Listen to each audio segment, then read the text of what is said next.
রাসূলুল্লাহ জনাবে মুহাম্মদুর রাসূলুল্লাহ সাল্লাল্লাহু আলাইহি ওয়াসাল্লাম নবী আমার বলেছিলেন, ও আমার সাহাবীরা, দুনিয়ায় যে সন্তান রেখে চলে এলো, ওই সন্তান যখন গুনাহ করে, জিনা করে, মদ খায়, মিথ্যা কথা বলে, সুদ খায়, বেনামাজি হয়ে যায়, রমজানের রোজা ছেড়ে দেয়, মুখের ভাষা ভালো করে না, এর যা গুনাহ হয়, ওই গুনার একটা হিস্সা ওর মরা মা বাবের আমলনামায় চলে যায়। এবার বলে, মরা মা বাপকে দুঃখ দেওয়া যাবে? আল্লাহ সে তো আমাদের মানুষ করতে গিয়েই সারাটা জীবন আল্লাহর ইবাদত ঠিক মতো করতে পারলো না, তুমি বাপের এমন নেমো খারাম বদ ছেলে, তাদেরকে এখনো কষ্ট দিচ্ছ তুমি বেনামাজি হয়ে। আল্লাহু আকবার। সাহাবীরা প্রশ্ন করলেন, ইয়া রাসূলুল্লাহ, ইয়া হাবিবাল্লাহ, ছেলে যদি নেক কাজ করে, আল্লাহ নবী বলেন, ও আমার সাহাবীরা, ছেলে যদি আল্লাহ ওয়ালা হয়, নামাজি হয়, রোজেদার হয়, সৎ চরিত্রবান হয়, ওই ছেলে যে নেকি অর্জন করে, আল্লাহ পাক এই নেকির একটা হিস্সা ওর আব্বা মায়ের আমলনামায় দিয়ে দেন। রাসূল বললেন, তোমাদের মরা মা বাপকে আর কষ্ট দিও না, তোমরা ভালো ভালো কাজ করো, যাতে তারা কবরে শুয়ে তোমাদের জন্য রুহানিয়াতে দোয়া করতে পারে। জোরে বলুন সুবহানাল্লাহ। আমার ভাইরা, তারপরে পেয়ারা নবীর মাজারে আতহারে লাখো কোটি দরুদ ও সালাম বর্ষিত হোক, সকলে বলেন আল্লাহুম্মা আমিন। আজকের এই মাহফিলটা হওয়াতে আপনারা খুশি তো নাকি?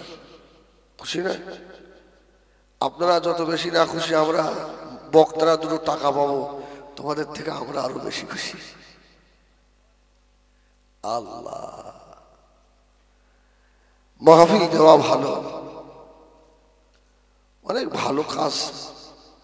আল্লাহর হাক্কানি আলেমরা যখন গ্রামে ঢোকে, হাক্কানি আলেমদের ওসিলায় কবরবাসীদের কবরের আযাব মাফ করে আল্লাহ। তাই বর্তমান সময়ে হাক্কানি আর হাটকানি খুঁজে পাওয়া খুব মুশকিল হচ্ছে না ভাই? আমরা যখন মেম্বারে উঠি, আমাদের কথা একদম নবীদের মতো কথা হয়ে যায়। নামার পরে আমাদের আখলাক আদর্শ ফেরাউনের থেকেও খারাপ। আসেনি ভাই? এই মাহফিল দেওয়ার উদ্দেশ্য এটা নয় যে প্রত্যেক বছর একটা দিতে হবে, একটু যুবক ছেলেরা হই হই করবে। উদ্দেশ্যটা কি? সকলের মুরব্বীদের জন্য সবরসানিদ খাস দোয়া হবে, এর সঙ্গে এখান থেকে যদি কিছু মানুষকে আল্লাহ মানে হেদায়েত নসিব করে, ঠিক কিনা? তবে বড় দুঃখের কথা, যারা জলসা দেয় তারাই তো হেদায়েত হয়েছে। যে ছেলেগুলো জলসা দিচ্ছে, এরা এরকম নামাজ পড়ে না, মানে এদের তাহাজ্জুদ কাজা নেই। 5 ওয়াক্ত দূরের কথা, 5 ওয়াক্ত না পড়লে ওরা তাহাজ্জুদটা পড়ে।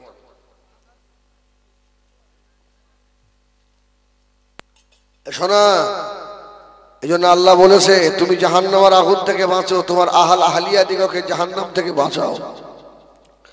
আর আল্লাহর কাছে খুব মুখ লম্বা করে দাবি করেন, আমরা আখিরি নবীর শ্রেষ্ঠ উম্মত। অবশ্যই আমাদের মর্যাদা অনেক বেশি, তবে কোন উম্মতটা যিনি তা'মুরুনা বিল মা'রুফ আর ওয়াতানহাউনা আনিল মুনকার, সৎ কাজের আদেশ করে আর অসৎ কাজ থেকে মানুষকে বিরত রাখে, এই ব্যক্তিটাই সবথেকে উত্তম ব্যক্তি। জোরে বলুন সুবহানাল্লাহ।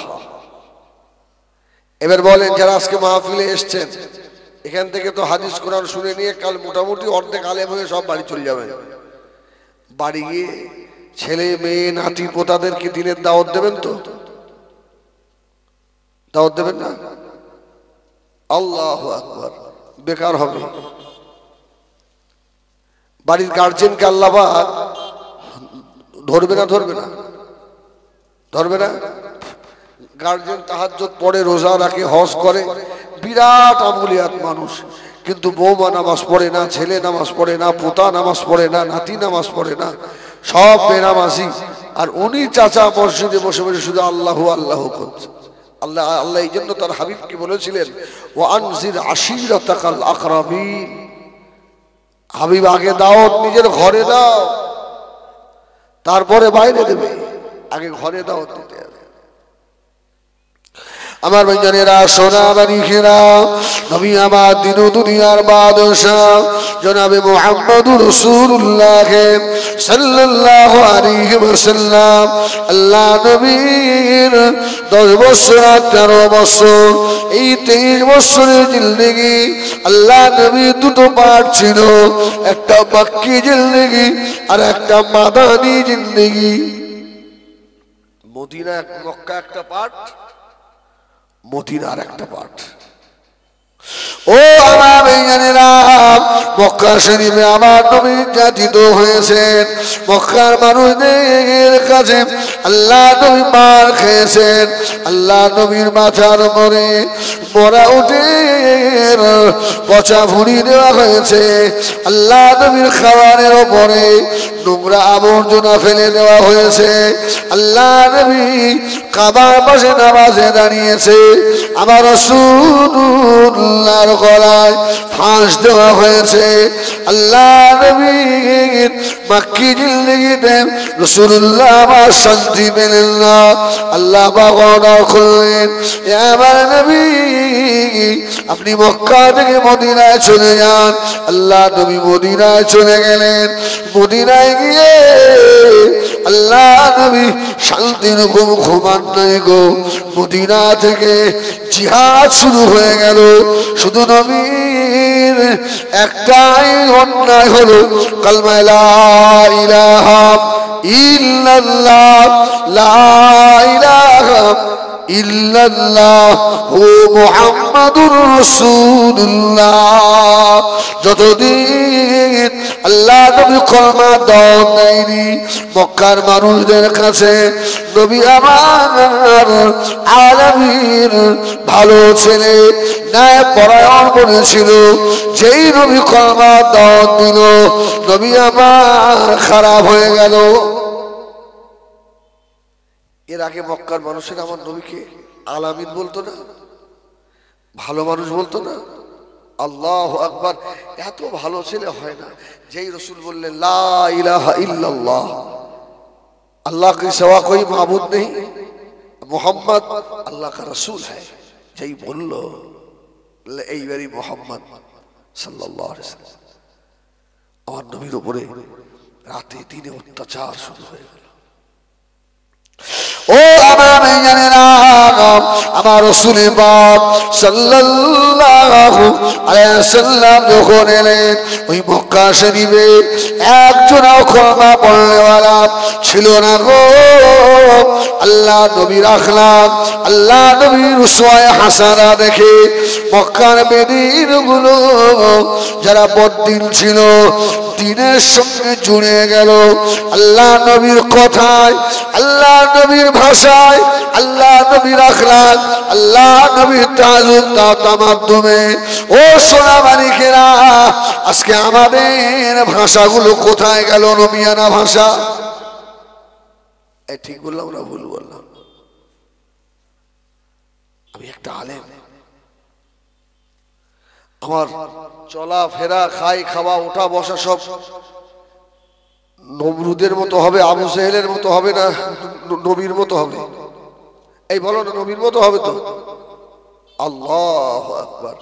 রসুলের আদর্শে মানুষেরা দিনের সঙ্গে জুড়ে গেল, আর আমাদের আদর্শে মানুষেরা গালাগাল দিতে দিতে সব বাড়ি চলে যায়।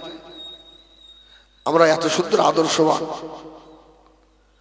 ও আমার ভাইয়ানেরা, সোনা মানিকেরা, আমি আমার মক্কা শরীফ ছেড়ে মদিনা শরীফে আল্লাহ নবী চলে আসবেন। কাবা শরীফ ছেড়ে আল্লাহ নবীর মন চায় না। নবী আমার কাবা শরীফের পাশে দাঁড়িয়ে পড়ে আল্লাহ নবী ওই কাবা শরীফের চাবিটা যার হাতে ছিল তার নাম হলো উসমান বিন তালহা। আল্লাহ নবী বললেন, এ উসমান বিন তালহা, আমি রাসূলুল্লাহ চলে যাব, একবার কাবার চাবিটা দাও। আমি রাসূলুল্লাহ আল্লাহর কাবাটা একবার প্রাণ ভরে দেখে যাই। সুবহানাল্লাহ বলে, একবার কাবা দেখে চলে যাই। আল্লাহর কাবা পৃথিবীর শ্রেষ্ঠ ঘর, সর্বপ্রথম ঘর। এই মক্কার নাম কি মক্কা ছিল? ইন্না আউওয়ালা বাইতিন উদিয়া লিন-নাস লাল্লাযী বিবাক্কাতা মুবারাকাও ওয়া হুদাল লিল আলামিন। সুবহানাল্লাহ বলেন। এই শহরে আল্লাহ বললেন যে একবার ঢুকে পড়বে সে হেদায়েত পেয়ে যাবে। সুবহানাল্লাহ বলেন। মক্কা নগরী, কাবা শরীফ যে জায়গায় অবস্থিত, এটা হচ্ছে তাম পৃথিবীর নাভি স্থল। সুবহানাল্লাহ বলেন। না মানে মধ্য স্থল একদম। রাসূলুল্লাহ মনটা খুব খারাপ যে আল্লাহ, কাবা পেয়েছিলাম পাশে, কিন্তু কাবা ছেড়ে আমাকে বিদায় নিতে হবে। ও আমার ভাইয়ানেরা, সোনা মানিকেরা, নবী আমার অজনয়নে খেলতে লাগলেন, এ উসমান বিন তালহা, আমি রাসূলুল্লাহ চলে যাব, একবার চাবিটা আমাকে দাও। উসমান বিন তালহা আমার নবীকে মা মরা বলল, বাপ মরা বলল, আমার নবীকে গালি দিল। নবী আমার আবার চাইলেন, চাবিটা একটু আমাকে দাও, দিল না বাবা। আল্লাহ নবী কাঁদতে কাঁদতে বলেছিলেন, এ উসমান বিন তালহা, শুনে রেখে দাও, একটা দিন আসছে আমি মুহাম্মদ এই চাবি, কাবার চাবি, আমি রাসূলুল্লাহ আল্লাহ পাক আমার হাতে তুলে দেবে। এই চাবি একদিন আমি পাবো। ওরা বলতো যার চুল ধরতে ভুল নেই তিনি আবার কাবা শরীফের চাবি পাবে।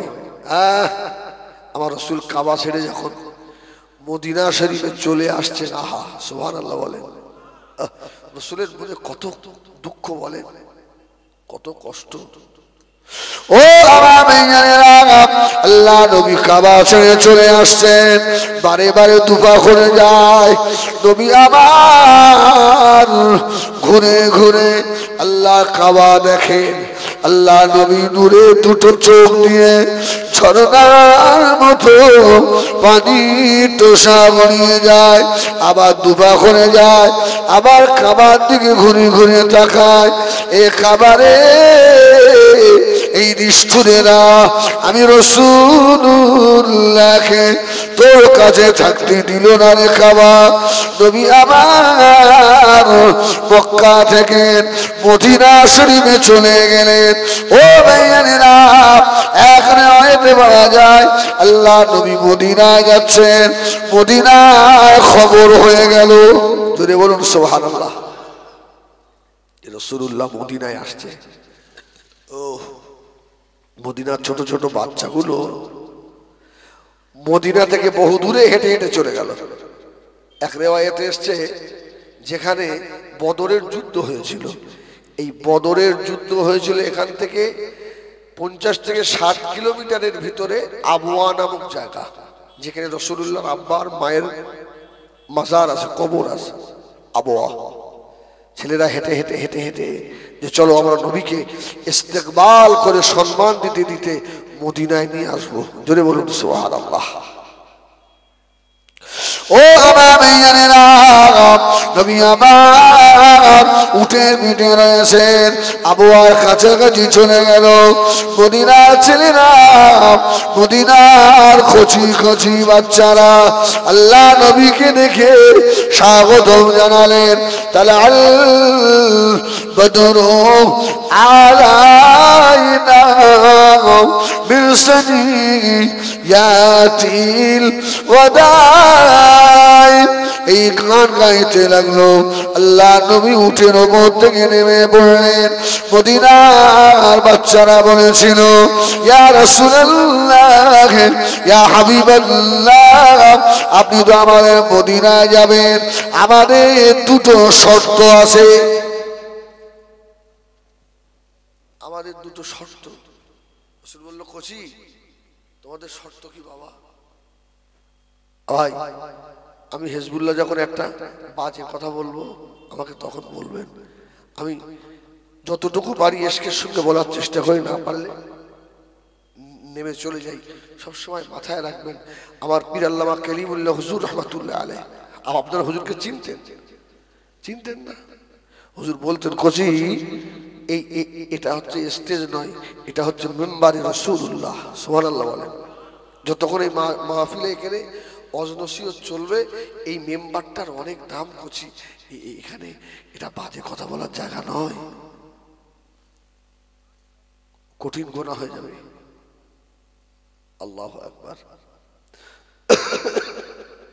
আপনারা অবস্থা থেকে বুঝতে পারছেন তো, আজকে সারাদিন জ্বর, সর্দি, মুখে একদম জাত ধরে গেছে।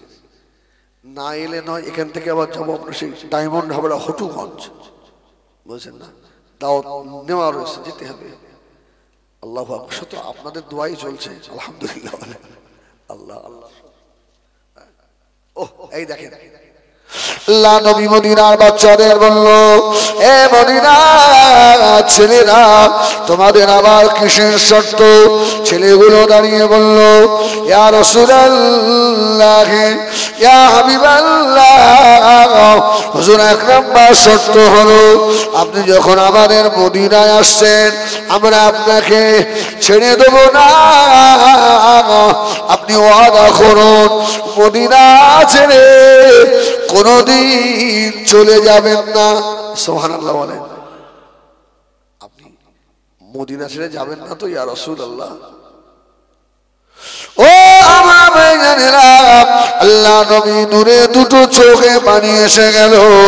এ মদিনার ছেলেরা, তোমরা আমাকে এত ভালোবাসো বাবা, তোমরা আমাকে এত মোহাম্মত করো বাবা। ছেলেরা জঞ্জল করে কাঁদে, ইয়া রাসূলুল্লাহ, ইয়া হাবিবাল্লাহ, হুজুর আমাদের আর একটা আরজু হলো, আপনার ইন্তেকালের পরে আপনার লাশটা যেন এই মদিনা শরীফ থেকে কোথাও না নিয়ে যাওয়া হয়। ইয়া রাসূলুল্লাহ, ইয়া হাবিবাল্লাহ, আপনি আমাদের মদিনায় থাকবেন। আল্লাহ নবী মদিনার বাচ্চাদের মাথায় হাত দিয়ে বলেছিল, এ মদিনার ছেলেরা, আমি রাসূলুল্লাহ বললাম, আমি মদিনায় চলে যাচ্ছি, মানে এই মদিনা জমিনে আমি রাসূলুল্লাহ কিয়ামত পর্যন্ত তোমাদের কাছে থাকবো, আমি তোমাদের ছেড়ে চলে যাবো না কচি। ওহ, রাসূল বলল, কচি আমি যদি জানতাম তোমরা আমাকে এত ভালোবাসো, তোমরা আমাকে এত মহব্বত করো, আমি অনেক আগেই আল্লাহর হুকুম পেয়ে মদিনায় চলে আসতাম। যদি বলুন সুবহানাল্লাহ। তোমরা এত ভালোবাসো মানে। ও আমার সোনা মনিকেরা, নবী আমার মদিনা শরীফে চলে এলেন। মদিনা শরীফের কুবা নামক জায়গায় নবী ঢুকলেন। তাড়াতাড়ি বলুন, হজ মদিনায় না মক্কায়? হজ কোথায় হয়? মক্কায়। अरे काबे तू काबा तो मेरे सरकार मदीना। जरे बोलूं सुभान अल्लाह। हज मक्का राइट। तब शुने रसूलुल्लाह मक्का থেকে যখন মদিনা এলেন, আপনার কুবা নামক জায়গায় আল্লাহর কাছে দোয়া করছে, ও রব্বুল আলামিন আল্লাহ, মক্কা শরীফে আপনার কাবা, আপনি কাবার এরিয়াটাকে হারাম করে দিয়েছেন। হারাম শরীফ মানে ওই মক্কার এরিয়ার ভিতরে গাছ কাটা যাবে না, আর মানুষ খুন করা যাবে না, রক্তপাত করা যাবে না, কোনো বেঈমান ঢুকতে পারবে না, হারাম শরীফ করে দিয়েছেন। নবী আমার মদিনায় এসে বললেন, ও রব্বুল আলামিন আল্লাহ, আপনি মক্কাকে হারাম করে দিয়েছেন, আমি রাসূলুল্লাহ মদিনাকে হারাম করে দিলাম। সুবহানাল্লাহ বলেন। আল্লাহ মক্কাকে হারাম করেছে, আর নবী বলছে আল্লাহ এই আমার মদিনাকে আমি হারাম করলাম। সুবহানাল্লাহ বলেন। এই জন্য মদিনার মানুষদের রাসূলুল্লাহ বলেছেন কেউ যেন কষ্ট দিও না। মদিনার মানুষ তোমাকে কষ্ট দিক এটা ভালো, কিন্তু মদিনাবাসীকে কষ্ট দেবে না। রাসূল বললেন মদিনার মানুষেরা হচ্ছে আনসারী, সাহায্যকারী। জোরে বলুন সুবহানাল্লাহ। আর মদিনার মানুষেরা আমি রাসূলুল্লাহ আপনার প্রতিবেশী। জোরে বলুন সুবহানাল্লাহ। তোমরা এদেরকে কষ্ট দিতে পারো না। ও আল্লাহ নবী হাত তুলে দোয়া করতে করতে বললেন, আল্লাহ হজ মক্কা শরীফে হবে, আল্লাহ মদিনাকে আপনি কবুল করো। মদিনার একটা জায়গায় আমল করে দেন, এই জায়গায় এলে যেন হজের সব যদি না পায়, একটা উমরার সওয়াব যেন পায়। সুবহানাল্লাহ বলেন। আল্লাহ পাকের তরফ থেকে হয়ে গেল, আমার হাবিব কেউ যদি মক্কা থেকে মদিনায় চলে আসে, মদিনা শরীফে এসে কুবা নামক জায়গায়, যে জায়গায় আমার নবী মসজিদে নববী শরীফের আগে মসজিদ বানিয়েছিলেন, ওই কুবা মসজিদে বাবা আল্লাহ নবী বললেন, আমি রাসূলুল্লাহ বলে দিলাম, কেউ কোনো হাজী সাহেব যদি মদিনা জিয়ারতে এসে কুবা মসজিদে 2 রাকাত নামাজ শনিবার দিনে পড়ে, আমি রাসূলুল্লাহ বললাম আল্লাহ পাক ওই হাজী সাহেবের নামায় আমারে একটা উমরা করার সওয়াব আল্লাহ লিখে দেবে। হজ মক্কায়, মদিনার এই মসজিদে কুবায় যদি কেউ নামাজ পড়ে, রাসূল বললেন একটা উমরার সওয়াব। ও আমার ভাইয়েরা, কান খাড়া করে শোনো, নবী আমার দিন দুনিয়ার বাদশাহ হাবিবুল্লাহ জনাবে মুহাম্মদুর রাসূলুল্লাহ সাল্লাল্লাহু আলাইহি ওয়াসাল্লাম মদিনা শরীফে আসার পরে মদিনার আবহাওয়া সাহাবীদের শুট করলো না।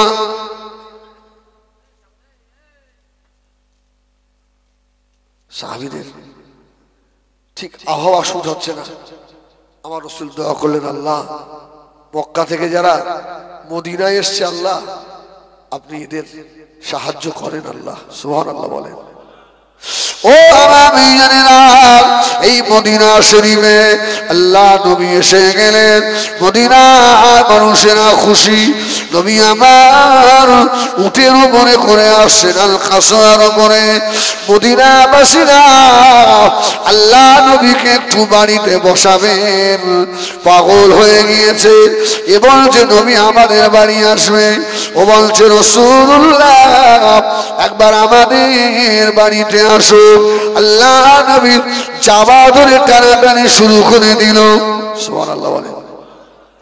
মদিনার বাচ্চারা জামা ধরে রাসূলুল্লাহ টানাটানি করছে, হুজুর আমার বাড়ি আসেন।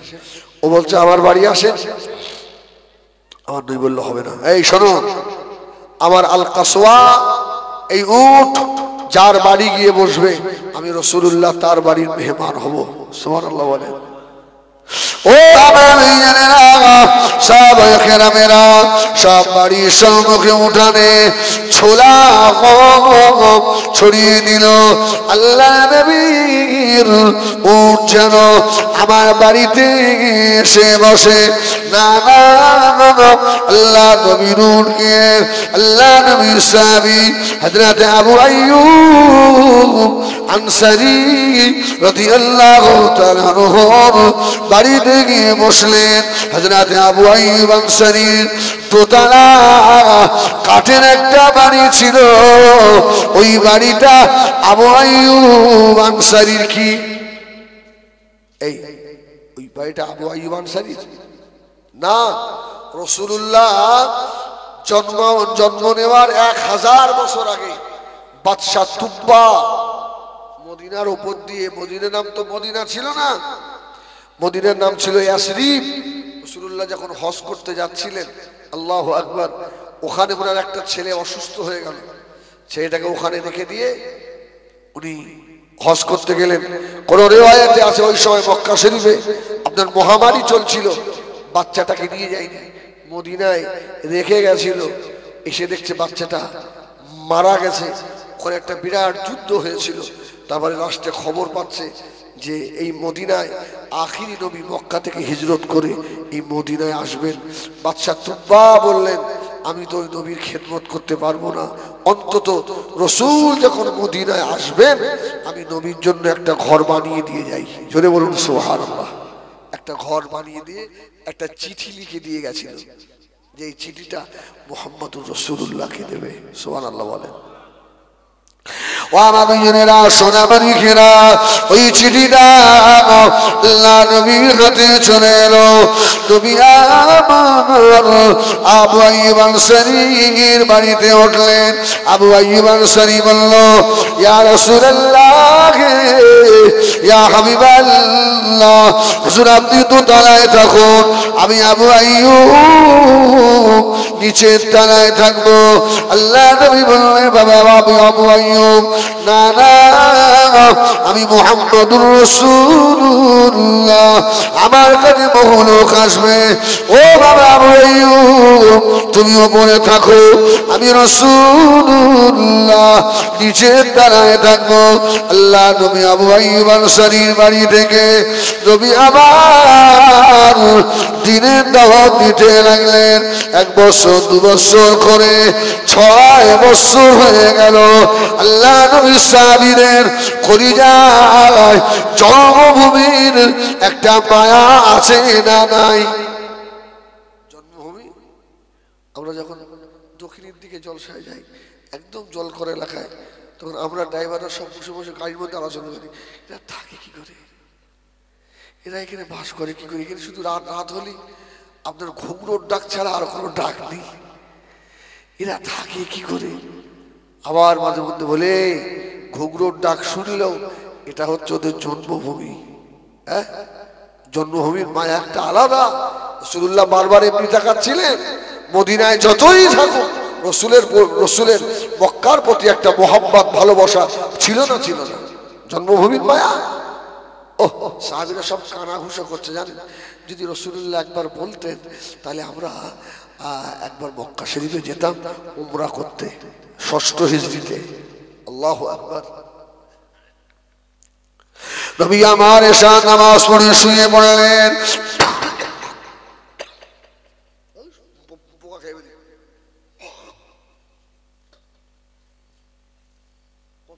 জীবনে খেয়েছি এই টান দিছার পোকা একদম তাকড়ায় চলে গেছে। আল্লাহ, একবার তাকবীর দেন, নারায়ে তাকবীর, নারায়ে তাকবীর। পানি দিয়ে খেয়ে বেশ তো যাবে। আল্লাহু আকবার। এই 6ষ্ঠ হিজরি রাসূলুল্লাহ সাহাবীদের মনে অনেক সময় হচ্ছিল যে রাসূল যদি একবার বলতেন তাহলে জন্মভূমি তো একবার যেতাম। নবী আমার দিন ও দুনিয়ার বাদশা হাবিবুল্লাহ জনাবে মুহাম্মদুর রাসূলুল্লাহ সাল্লাল্লাহু আলাইহি ওয়াসাল্লাম নবী আমার ফজরের নামাজের পরে বললেন, ও আমার সাহাবীরা তৈরি হও বাবা, আমি রাসূলুল্লাহ উমরা করতে যাব। সাহাবীরা খুশি হয়ে গেল, আল্লাহ নবীর সঙ্গে মক্কা শরীফে যাব। নবী আমার 1400 সাহাবী নিয়ে মদিনা থেকে মক্কার পথে রওনা হলেন। মক্কার বেঈমান আবু সুফিয়ান আল্লাহ নবীর যাওয়ার রাস্তাগুলোতে বন্ধ করে দিল, মুহাম্মদকে যেতে দেবো না। আমার নবী বললেন, বাবা আরে আমি তো যুদ্ধ করতে আসিনি, দেখো যুদ্ধের তেমন সাজ সরঞ্জাম আমার কাছে নেই, আমি 6টা বছর হয়ে গেল কাবা দেখিনি বাবা, আমি উমরা করব আবার ফিরে চলে আসবো। ওরা বলল, মুহাম্মদ যেতে দেব না। উমার ফারুক ছিল না? ছিল না। উমার তো রেগে লাল হয়ে যাচ্ছে, ইয়া রাসূলুল্লাহ বলেন না লাগাই। আমার মেয়ে বলছে, ওমর আমি একটা উমারের ভালো ওয়াজ শোনাবো, একটু বসেন। উমার, না বাবা না। ও আমার মেয়েরা, নবী আমার বললেন, সাহাবীরা বাবা আবু বকর ও হযরত ওমর, বাবা রে শুনে রাখো, আমি রাসূলুল্লাহ মক্কা শরীফে একজনকে পাঠাবো বাবা, মক্কার নেতাদের সঙ্গে কথা বলতে, কথা বলবে। আমি রাসূলুল্লাহ যুদ্ধ করব না, কারোর সঙ্গে কথা বলবো না, আল্লাহ পাকের কাবা জিয়ারত করে চলে আসবো। কে যাবে বাবা? হযরত আবু বকর বললেন, ইয়া রাসূলুল্লাহ ইয়া হাবিবাল্লাহ, আমি আবু বকর যাব। আল্লাহ নবী বললেন, আবু বকর না। হযরত ওমর বললেন, ইয়া রাসূলুল্লাহ ইয়া হাবিবাল্লাহ, আমি যাব। আল্লাহ নবী বললেন না। ও সোনা মানিকেরা, মক্কার মানুষেরা, আবু বকর উমরের দুশমন না, দুশমন নয়, তখন দুশমন নয়। জানে কোনো ভয় আছে? ওদের একটাই বিশ্বাস, আল্লাহ আছে, যদি বলুন সুবহানাল্লাহ। আর আবু বকরও বললেন, ইয়া রাসূলুল্লাহ মেরে দেয় মরে যাব, এটা দুঃখ নেই, সুবহানাল্লাহ বলেন। আর আবু বকর রাসূলকে এত ভালোবাসতেন, ছোট্ট একটা হাদিস শুনিয়ে দিয়ে আবার একটু আগের দিকে যাচ্ছি, আমি লাইন ভাঙবো না ভাই। আবু বকর যখন ঈমান আনলো, এই আবু বকর ঈমান এনেছে না? আবু বকর ঈমান আনার পরে একদিন আবু বকরের বাপের নাম কি ছিল? বলো বলো, তুই বলিস, চুপ কর বস। কি নাম? আবু বকর ইবনে আবি কুহাফা। ডাক দিল, এই আবু বকর এদিকে আয়। তো আবু বকর সিদ্দিক গিয়ে বসেছে। আব্বা কি বলছেন? তুই তো ভালোই ছিলিস কচি, তা মুহাম্মাদের হাতে হাত দিলি কেন? সাল্লাল্লাহু আলাইহি ওয়াসাল্লাম হাত দিলি কেন? লাইফটা শেষ করলি তো, খারাপ হয়ে গেলি তো। এই কথা বলে আবু কুহাফা আমার নবীকে একটু না গালাগালি দিয়েছে। কে? আবু বকরের বাপ আমার নবীকে গালাগালি করেছে। হযরত আবু বকরের চেহারা লাল হয়ে গেল। হযরত আবু বকর বলেন, কিতাবে লেখা, হযরত আবু বকর একবার ডাইনে তাকালেন, একবার বামে তাকালেন, কোথাও লাঠি পাওয়া যায় কিনা। সুবহানাল্লাহ বলেন। এবার বাপরে টাইট করবে, দূরে তাকিয়ে দেখে একটা কাঠের লাঠি পড়ে আছে। হযরত আবু বকর লাঠিটা হাতে করে নিয়ে বাপ আবু কুহাফার নাক আর মুখ সোজাসুজি মেরে দিল। ও এত জোরে মেরেছে, হযরত আবু কুহাফার নাক ফেটে গেল, দাঁত পড়ে গেল, ঝরঝর করে রক্ত ঝরে।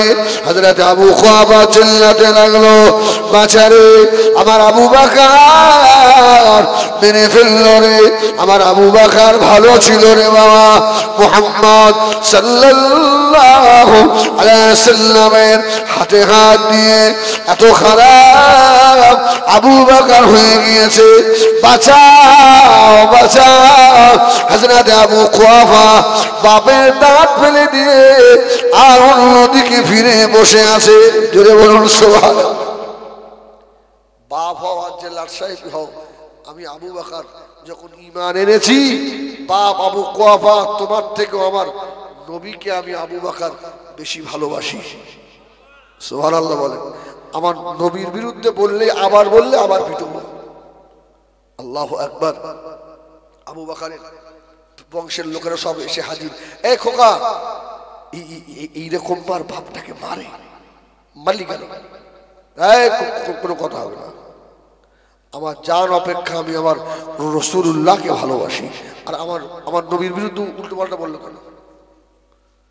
হযরত আবু বকরের আব্বা আবু কুহাফা বলেছিল, বাবা আমাকে ধরে ধরে নিয়ে চলো হযরত মুহাম্মদ সাল্লাল্লাহু আলাইহি ওয়াসাল্লামের দরবারে আমাকে নিয়ে চলো বাবা, আমি তার কাছে গিয়ে রিপোর্ট দেবো।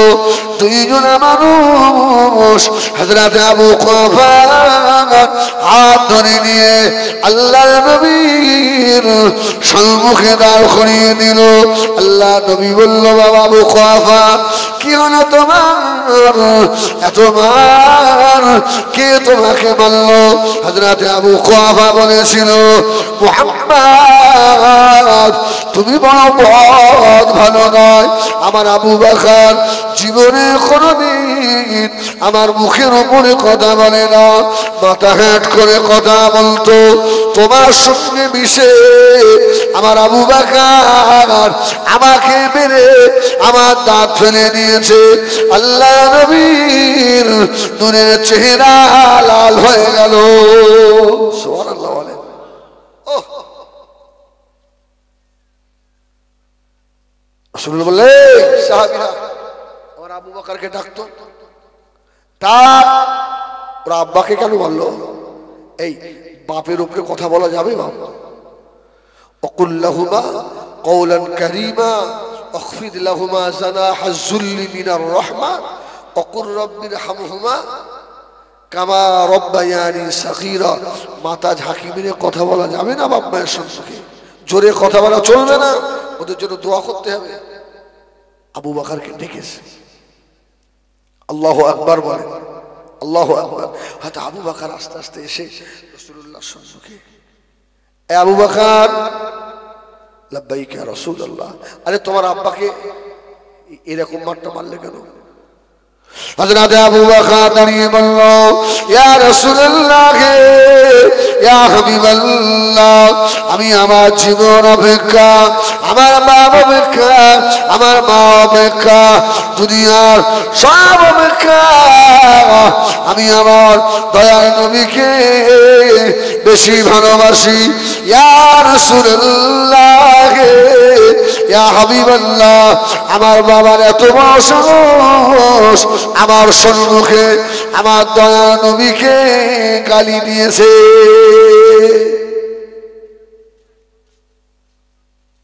রাসূল বলছে, আবু বকর মনে হয় ঠিক হলো না। সঙ্গে সঙ্গে জিবরিল এসে রাসূলকে বলছে, ইয়া রাসূলুল্লাহ, আবু বকর যে কাজ করেছে আল্লাহ খুশি হয়ে গেছে। সুবহানাল্লাহ সুবহানাল্লাহ। আবু বকর যে কাজ করেছে আল্লাহ খুশি হয়েছে। কেন? আবু বকর সত্যিই মুমিন, সত্যি ঈমানদার, জীবন অপেক্ষা রাসূলকে বেশি ভালোবাসে। সুবহানাল্লাহ বলেন, আল্লাহু আকবার। আচ্ছা, যদি তাই ধরা হয় ভাই, আপনাদের এই সরবেরিয়া, আপনাদের কোন থানা? জীবনতলা, জীবনতলা থানা, এদিকে বাসন্তী থানা, এই কয়েকটা থানা মিলে রাসূলুল্লাহর হাদিস অনুযায়ী আমরা যত হাফেজ, আলেম, মনি সাহেব, পীর সাহেব আছি, আচ্ছা একটাও কি মোমেন আছি?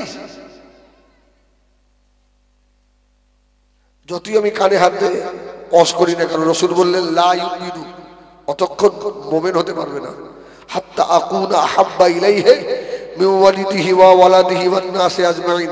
ছেলে মেয়ে বিবি বাচ্চা ইয়া তাকে জীবন অপেক্ষা রাসূলুল্লাহকে ভালোবাসতে হবে। আচ্ছা একটা লোক হাত তুলে বলেন যে আমার বাচ্চাদের থেকেও আমি আমার নবীকে বেশি মহব্বত করি। আমি হেরে গেলাম। আপনারা কে বাসেন? এই জন্য জলসায় বলি যে অত বড় রাসূলুল্লাহর আশিক আমরা নয়, অন্তত যতক্ষণ মাহফিলে বসে থাকবেন এইরকম একটু নিয়ত করে নেবেন যে আল্লাহ তোমার নবীকে সেই ভালোবাসতে পারিনি, অন্তত এই আধা ঘন্টার জন্য বিবি বাচ্চা সব ত্যাগ করে দিয়েছি, তোমার নবীকে আমি সব থেকে এই মুহূর্তে বেশি ভালোবাসি। সুবহানাল্লাহ বলেন। এটা যদি আমলনামার এক কোণে একটু লেখা থাকে, আল্লাহ চাইতো এই বসার এই আধা ঘন্টা নিয়ত করাটাই আমাদের জন্য হয়তো নাজাতের ওসিলা হয়ে যেতে পারে। সুবহানাল্লাহ বলেন। আল্লাহু আকবার। তো রাসূলকে বললেন আল্লাহ, আবু বকর বলল ইয়া রাসূলুল্লাহ, ও যদি আবার আপনার গাল দেয় আবার পিটবো, ও বাপ হোক আর যাই হোক। সুবহানাল্লাহ বলেন। আল্লাহু আকবার। নবী তো নবী। তা আবু বকর বলল হুজুর আমি যাব মক্কায়। রাসূল বলল না।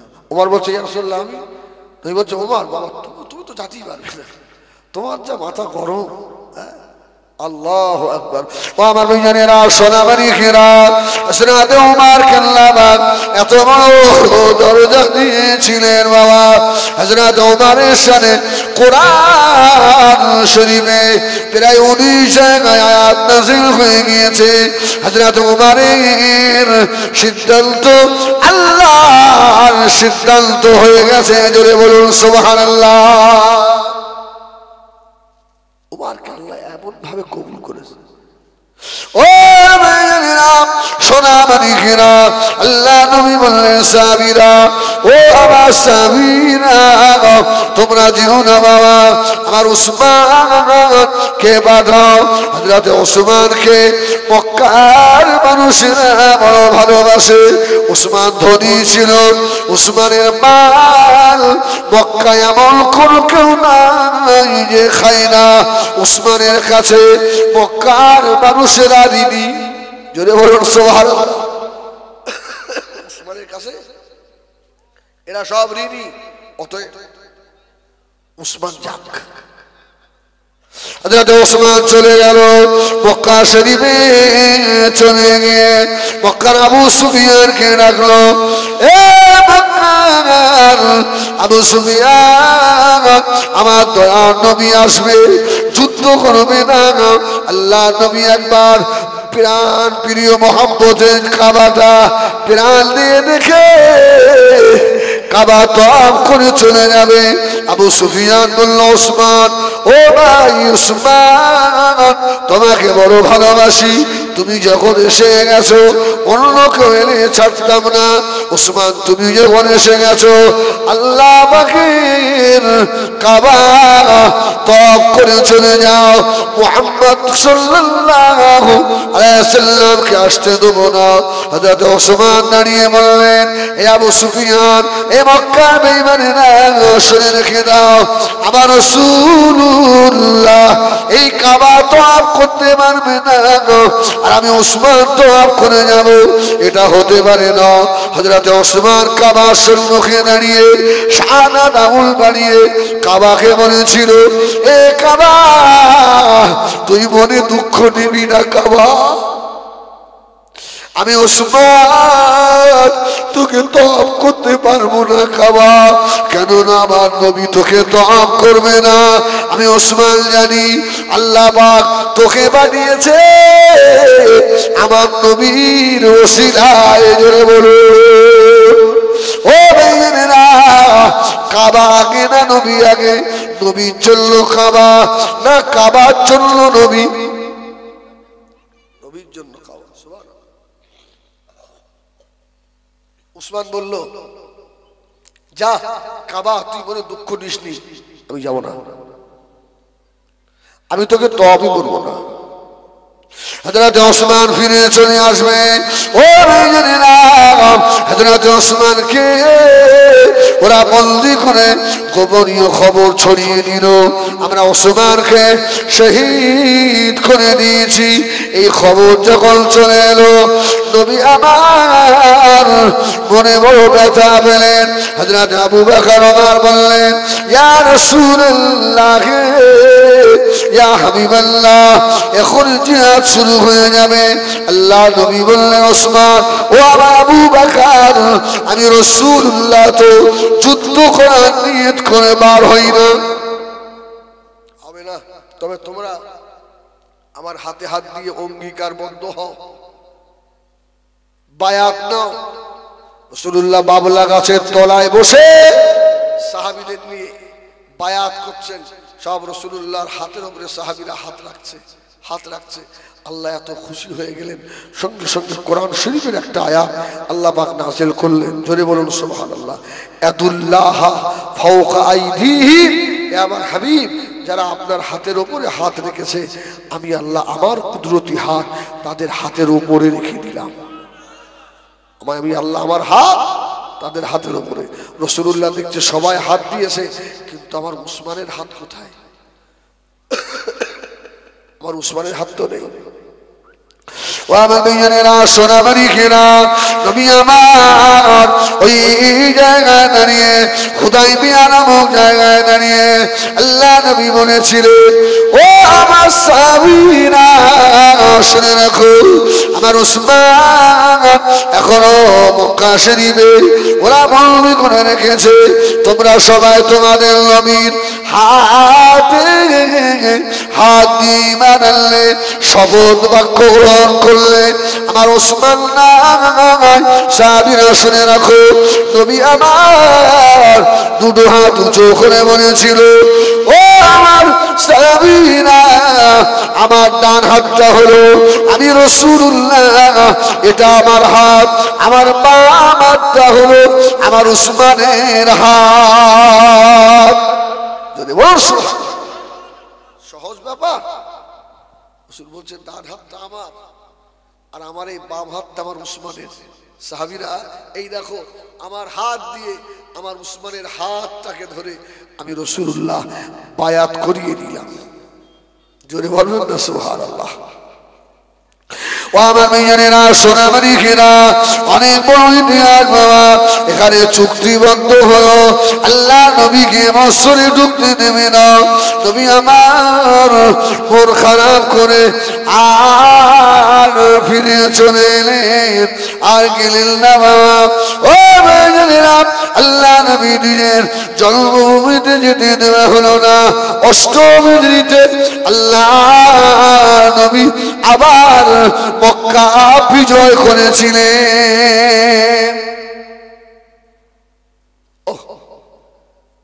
অনেক দুঃখের পরে এবারে আল্লাহ পাক জানালেন, ইন্না ফাতাহনা লাকা ফাতাহাম মুবিনা। সুবহানাল্লাহ বলেন, কুল জাআল হক ওয়া যাহাকাল বাতিল ইন্নাল বাতিলা কানা যাহুকা। সুবহানাল্লাহ বলেন। মক্কা আবার রাসূলুল্লাহর হাতে এলো, হক জাহির হলো, বাতিল দুরূপিত হয়ে গেল। এই জন্য রাসূল বললেন, রাসূলের খুব কষ্ট করা দিন, অনেক বাধা বিপত্তি, অনেক মুসিবতের ভিতর দিয়ে আজকে আমাদের কাছে কলমায়ে লা ইলাহা ইল্লাল্লাহ মুহাম্মাদুর রাসূলুল্লাহ এই কলমাটুকু এসেছে। দুঃখজনক সত্য কথা, আজকে মুসলমানের বাচ্চা সহি করে কলমাটাও পড়তে জানে না। ভুল বললাম না ঠিক বললাম? হ্যাঁ, জলসা দেয় আপনাদের এলাকায়, খুব জলসা হয় না? এই তো দুদিন আগে আপনাদের এই 9 নম্বর কুমড়োখালি সভা করে গেলাম, তার আগে বেড় মজুর সভা করলাম, ওদিকে শিমুলদায় করলাম, এদিকে বাসন্তের দিকে করলাম। কত জলসা করি এলাকায়,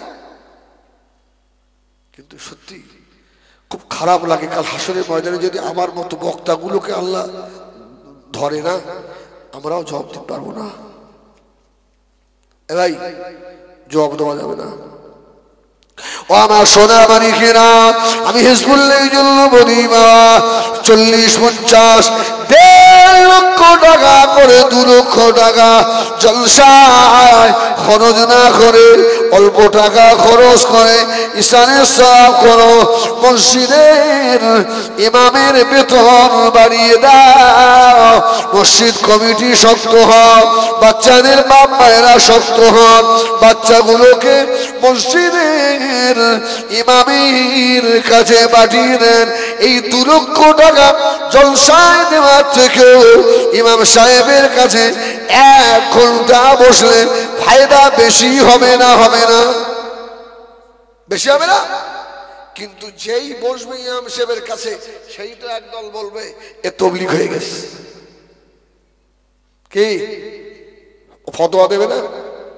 ইমাম সাহেব যদি মুসল্লিদের নিয়ে বসে নামাজ কালাম শেখাবে, দোয়া দরুদ শেখাবে, হ্যাঁ ওযুর দিয়ে কি বাবা, হ্যাঁ ওযুর ফরজ, নামাজের ফরজ, সঙ্গে সঙ্গে বলবে এ তাবলীগ, এর পেছনে নামাজ হবে না। আমার ভাই, তা আপনি সারা জীবনে সুবহানাল্লাহ নামাজ পড়বেন? আপনি শিখবেন না? আমার ভাইজানেরা, সোনাবাড়ি খেরা, এই কথা শুনে অনেকে বলবেন হিজবুল্লাহ কি তাবলীগ হয়ে গেল নাকি? আপনারা সকলেই জানেন আমার পীর আল্লামা কালিমুল্লাহ হুজুর রহমাতুল্লাহ আলাইহি তাবলীগ হয়ে যায়নি বাবা। আমি হিজবুল্লাহ আজকেও তো তাবলীগ করছি। সুবহানাল্লাহ বলে, আমি তাবলীগ করছি না। তাবলীগ মানে কি? দিনের দাওয়াত দেওয়া, দিনের কথা বলা, প্রচার করা। সুবহানাল্লাহ বলেন, সুবহানাল্লাহ বলেন। ভুল বুঝলে হবে? ভুল ব্যাখ্যা করে আর কাল সকালে আউট করে দেবেন যে হিজবুল্লাহ দাওয়াত দিসনি, সর্বনাশ হয়ে গেছে। আরে যদি বাংলায় তাবলীগ করতে হয়, সব থেকে বড় তাবলীগ করেছেন মুজাদ্দিদুজ জামান আলা হযরত দাদা হুজুর পীর কিবলা রাহমাতুল্লাহ আলাইহি। জোরে বলুন সুবহানাল্লাহ। ঠিক না বল? যদি বাংলায় সব থেকে বড় তাবলীগ করতে হয়, ওই তাবলীগ করছেন আমাদের পীরজাদারা। ঠিক কিনা ভুল বলে? হ্যাঁ, বাড়ি বাড়ি গিয়ে, গ্রামে গ্রামে গিয়ে কলমার দাওয়াত দিচ্ছে, নামাজের কথা বলছে। আল্লাহু আকবার। তবে এ তাবলীগ আর সে তাবলীগ আলাদা। আমি ঝামেলা বাঁধাতে আসিনি ভাই। তাবলীগ ফুরফুরা সব এই মহব্বতে থাকেন যে সালাম পড়লো পড়লো, না পড়লো না পড়লো, এই নিয়ে ঝামেলা মারপিট করে গ্রামে 2-3টে করে মসজিদ হয়ে যাচ্ছে। হচ্ছে না? হচ্ছে না? আবার ভাই আসল কাজের কাজ হচ্ছে না, আসল কাজ হচ্ছে না। আমার ভাইজানেরা, সোনামারি খেরা, নবী আমার সাহাবীদেরকে ডাকলেন, ও আমার সাহাবীরা, আমি রাসূলুল্লাহ তোমাদেরকে এই মদিনা থেকে অমুক দেশে পাঠালাম, ওই জায়গায় গিয়ে আল্লাহ পাকে কোরআনের দাওয়াত দিয়ে এসো। সাহাবী কেরামেরা বার হয়ে গেলেন। সেই হাদিস থেকে শোনাচ্ছি, গল্প নয়। সাহাবীদের কাছে কয়েকদিনের খাবার ছিল, শেষ হয়ে গেল। সুবহানাল্লাহ বলে। আমার অসুবিধা হচ্ছে? আমি কি বাজে কথা বলছি? একটা বাপ, আল্লাহ মাফ করেন। এই সাহাবীরা তাবলীগ করতে যাচ্ছে, দাওয়াত দিতে যাচ্ছে। কিসের দাওয়াত? আল্লাহর কোরআনের দাওয়াত দিতে যাচ্ছে রে, দাওয়াত দিতে যাচ্ছে। তো অনেক দূরের রাস্তা, তো সাহাবীদের কাছে খাবার ছিল, খাবার শেষ হয়ে গেছে। তো ওই এলাকার যিনি মাতব্বর ছিলেন, মোড়ল নেতার বাড়ি গিয়ে বলছে, এই দেখেন আমরা এসেছি, রাসূলুল্লাহ আমাদেরকে পাঠিয়েছেন, আমাদের খাবার শেষ হয়ে গেছে বাবা, কিছু খাবার আমাদের দেবেন, আমরা এখন ক্ষুধার্ত। নেতা বলল, তোমরা কোথা থেকে এখানে কলমার দাওয়াত দিতে এসছো, খাওয়া হবে না? সাহাবীরা খুব মনে দুঃখ পেয়ে গেছে, খাওয়ার জন্য ভিক মাগলাম, দিল না এরা। অনেক সময় দেখবেন রমজান মাসে আমার মতো কত আলেম না খেয়ে রোজা অবস্থায় আপনাদের বাড়ি বাড়ি যায় না যে আমার একটা মাদ্রাসা চলছে বাবা, 2টো পয়সা দাও, যাকাতের পয়সা। অনেক দেখবেন মুসলমান আসে বলে ভালো ব্যবসা ধরেছে, এমন দুঃখ দেওয়া কথা বলে। আমাদের ওখানে একজন আলেম ছিলেন, তেনার একটা বড় মাদ্রাসা আছে, তেনার মুখ থেকে শোনা, আমাকে বলছে, মানুষের দুঃখের কথা কি বলবো, আপনারাও দিনের দাওয়াত দেন আর এক মানুষের বাড়ি 4 বার যাই, 2টো পয়সা হবে, মাস শেষ হয়ে যাচ্ছে, শিক্ষকদের বেতন দিতে হবে, কতবার অপমান করে তাড়িয়ে দিয়েছে জানেন হুজুর। আমি কানতে কানতে ফিরে এসেছি, আমি মানুষটার মুখের দিকে তাকিয়ে ভাবলাম যে আল্লাহ, আমরা ওয়াজ করি টাকা নিই, কি এই ওয়াজ করে লাখ লাখ টাকা কামাই, আর ওই মানুষটা দিনের আমার মতো আলেম কিছু তৈরি করার জন্য মানুষের কাছে গিয়ে লাঞ্ছিত হয়, অপমানিত হয়।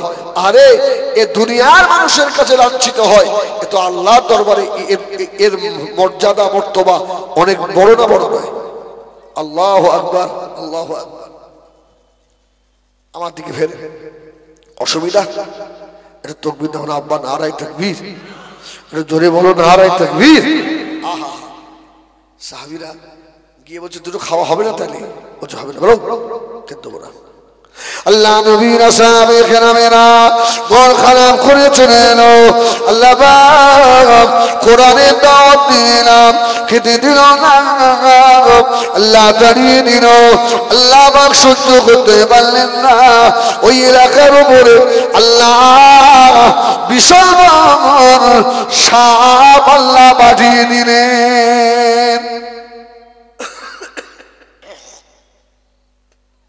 বিষাক্ত সাপ, আর সাপ কামড়াবি তো কামড়াবি, এসে আস্তে আস্তে যে মাতব্বর সাহাবীদের অপমান করেছে ওরই কামড়ে নিয়েছে। সাপের বিষ এত কঠিন, এই আমি বুখারীর হাদিস শোনাচ্ছি, গল্প নয়, সহিহ হাদিস। ওকে কামড়ে দিয়েছে, এত কঠিন বিষ, যত সাপের বিষ ঝাড়ানো ওঝা ছিল তাদের কাছে নিয়ে যাচ্ছে, বিষ নামে আবার বিষ। মাতব্বর মোড়ল মরে যাবে, নেতা মরে যাবে, ওরা পাগল। ওর মধ্যে কিছু বুদ্ধিমান লোক ছিল, তারা বলছে এই মুহাম্মদ সাল্লাল্লাহু আলাইহি সাল্লামের কাছ থেকে যেসব সাহাবীগুলো আমাদের এলাকায় এসছে না, অত বহু রাস্তা সফর করে এসছে, আর যারা সফর করে এদের কাছে